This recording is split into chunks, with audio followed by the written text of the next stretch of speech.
여러분들의 일상을 업그레이드하는 곳 코칭룸의 저는 코치 서진입니다. 좋아요와 구독으로 저와 함께하고 계시죠? 네. 오늘은요, 여러분들 어느 순간부턴가 이 말 많이 들어보셨을 거예요. 가스라이팅, 그죠? 네, 작년부터 유명 인사들이 어떤 성적인 어떤 관계, 그 다음에 애인과의, 특히 이성 간의 관계에서 가스라이팅을 했다라는 이슈들이 좀 많이 보도가 되면서 가스라이팅이라는 말이 되게 일상화돼서 많이 쓰이고 있어요. 자, 오늘은 그 가스라이팅이 도대체 어떻게 형성이 되는지, 그리고 어떠한 유형으로 우리한테 가스라이팅이 당해질 수 있는지를 같이 한번 이야기를 해보겠습니다. 우선 가스라이팅이라는 이 말은요, 1938년에 영국의 한 연극 가스등이라는 그 연극에서 좀 유래가 된 말이었어요. 내용은 대략 이렇습니다. 부부가 있는데요. 가스등이 점점 어두워지는데 남편이 의도적으로 가스등을 어둡게 막 이렇게 만들고, 아내가 가스등이 이상해요. 가스등이 점점 어두워지고 여기가 점점 안 좋아져요 라고는 하지만, 남편이 너가 잘못 본 거다, 멀쩡한데 왜 그러냐라고 하면서 아내의 어떤 심리적인 것들을 교묘하게 조작하고요. 그래서 결론적으로는 자기한테 밖에 의지하지 못하도록 그 아내를 종속시키고 맙니다. 예, 이러한 과정을 보고 이제 가스 정신분석가가 가스 등이라는 그 연극에서 가스라이팅이라는 용어를 이제 처음으로 좀 사용하게 됐고요. 지금 우리가 가스라이팅이라는 말을 빈번하게 좀 쓰고 있습니다. 사실 이 가스라이팅은요, 보도되는 어떤 이슈에서 연인 관계에서 밖에 일어나는 게 아니라요, 되게 친밀한 관계에서 많이 일어나요. 그러니까 그 친밀한 관계라는 건 가족, 그 다음에 뭐 엄마와 자식들 간에도 있을 수 있고, 형제 자매들 간에도 있을 수 있겠죠. 그 다음에 여러분들 직장 내 관계도 가능하고요.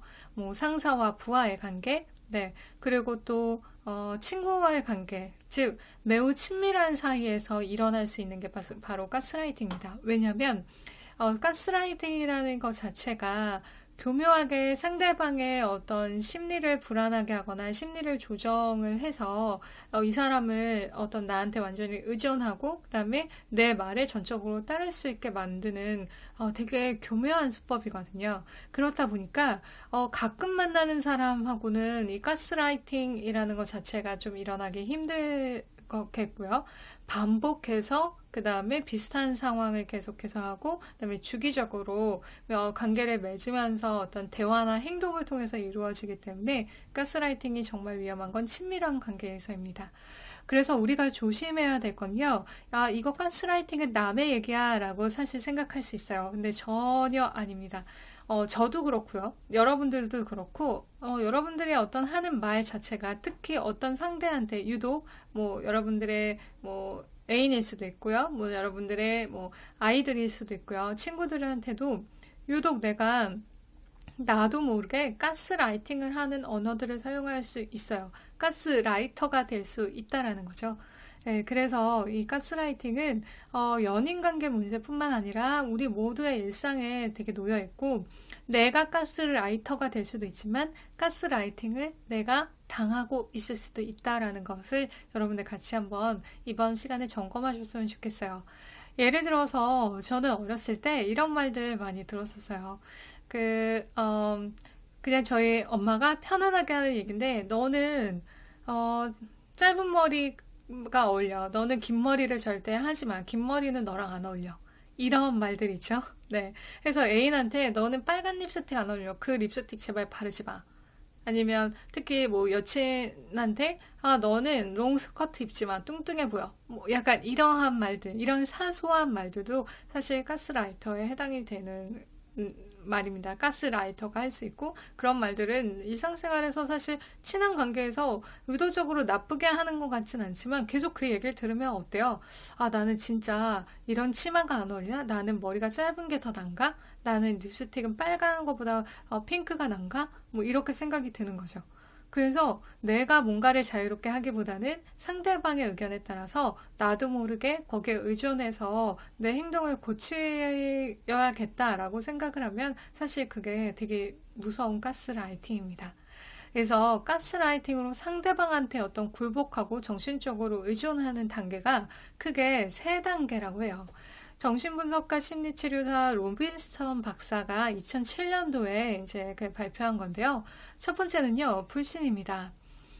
당연한 사실인데요. 상대방을 설득해야 된다고 내 스스로 생각하는 거예요. 예를 들어서 아까 가스등이라는 그 연극에서는 불이 점점 정말 어두워지고 있는데 불이 진짜 이상한 것 같아.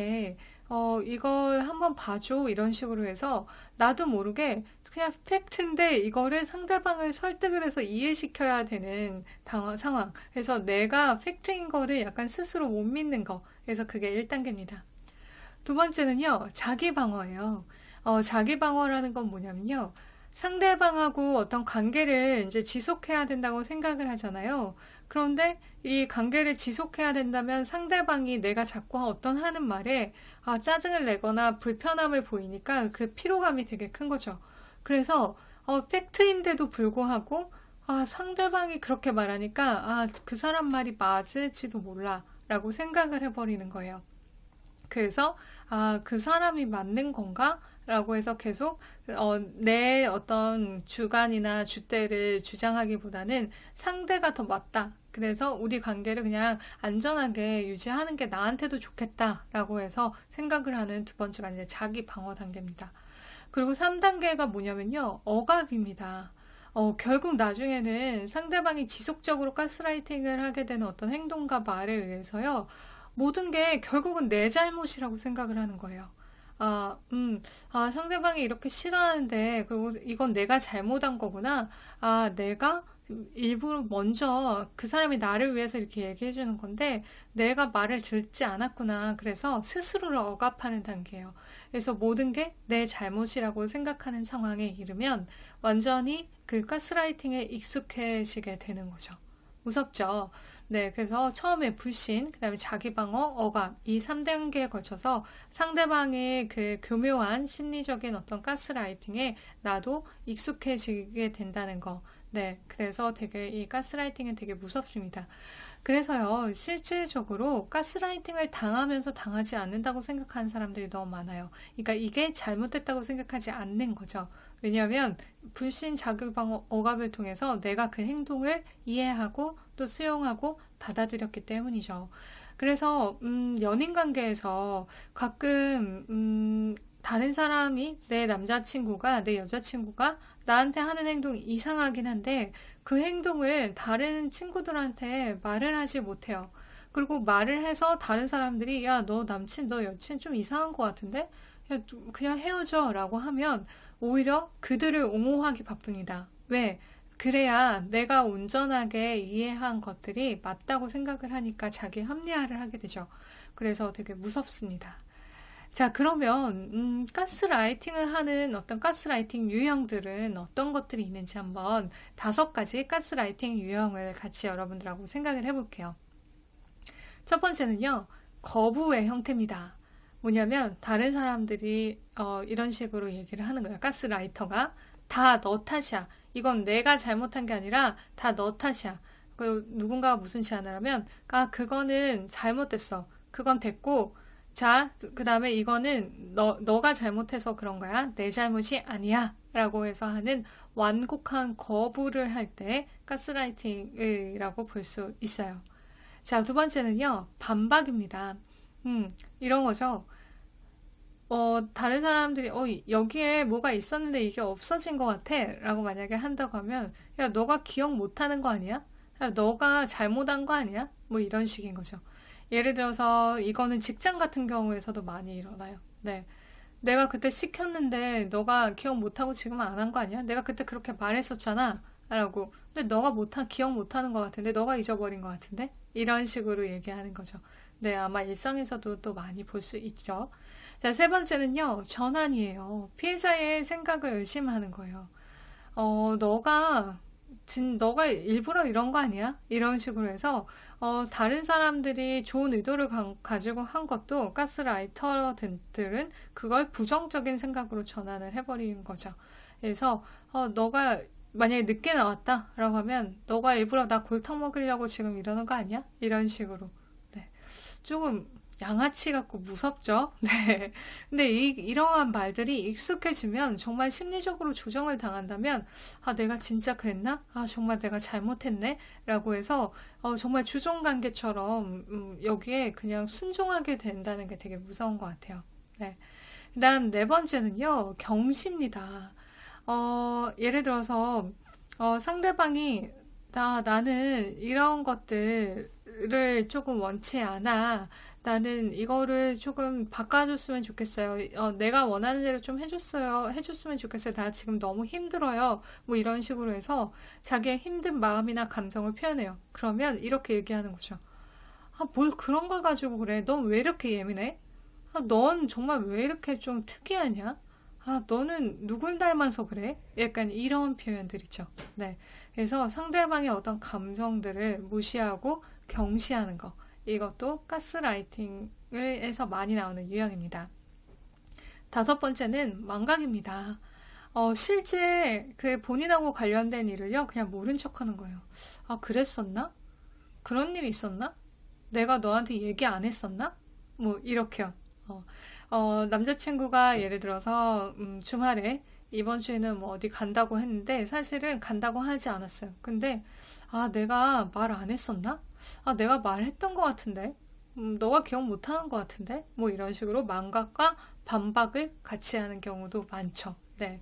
그래서 이렇게 거부, 반박, 어떤 전환, 감정의 경시, 그 다음에 실제 있었던 걸 망각하는 상황에서 상대방을 계속 무시하면서 내가 원하는 대로, 내가 워낙에 상대방을 조정하고 싶은 대로 이야기를 한다고 하면 그건 가스라이터들의 되게 무서운 잘못된 행동과 언변이 될 수 있어요.